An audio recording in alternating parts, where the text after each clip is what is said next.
আইসিইউতে রয়েছে, অক্সিজেন সাপোর্টে রয়েছে। তবে অপারেশন হওয়ার পরে যে অবস্থায় ছিল, ভেন্টিলেশনে ছিল, সেখান থেকে বার করা হয়েছে। ক্রিটিক্যাল অবস্থা, তবে স্টেবল। তাহলে আমরা দেখে কি আজকে বার করা হয় না, কালকে বার করা তাহলে আমরা যেরকম অবস্থায় নিয়ে আসা হয়েছিল তার থেকে কি অনেকটা ভালো মনে হচ্ছে? অনেকটাই ভালো।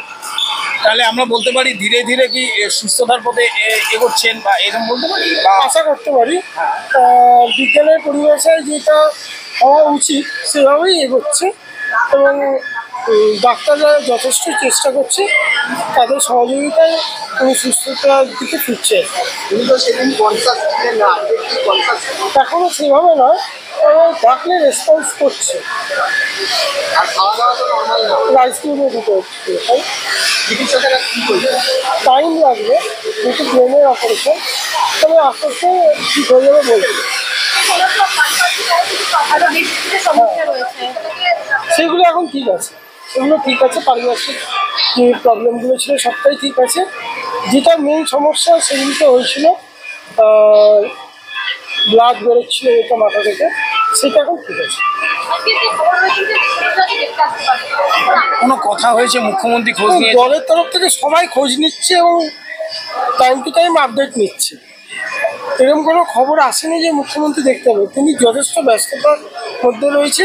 তিনি লোক মারফত এবং যারা সিনিয়র লিডার আছে তাদের মারফত খবর নিচ্ছে। কাগজে কলমে এখনো বিজেপির বিধায়ক রায় বিজেপি দলের পক্ষ থেকে এখনো তাদের দলের থেকেও অনেকে এসেছেন, দেখে গেছেন।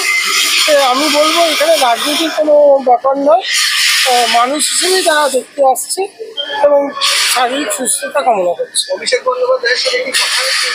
না, এখনও হয়নি। তিনিও ব্যস্ততার মধ্যে রয়েছে। তবে তাদের তরফ থেকে বলছি, দলের তরফ থেকে বলছি, দল তো সবাইকে নিয়েই, কেউ পার্টিকুলার নয়, সবাই সিনিয়র লিডাররা এসে খোঁজ নিচ্ছেন বা ফোন করছে। তাহলে এখন ভেন্টিলেশন সাপোর্টের দরকার নেই, এই মাইকটার সঙ্গে ভেন্টিলেশন সাপোর্ট দরকার নেই এখন অবধি নেই। কার কখন কী দরকার হয় কেউ ভগবানও বলতে পারে না। এখন অবধি তো দরকার নেই। আপনাদের সহযোগিতা বা ভগবানের আশীর্বাদে এখন ঠিক আছে। এবং কালকে জানা গিয়েছিল যে ডাকলে সাড়া দিচ্ছে না, আজকে ডাকলে সাড়া দিচ্ছে। আমি একটু আগে গেছিলাম, হালকা রেসপন্স করলেন, কিন্তু কোনো কথা বলতে পারছি না।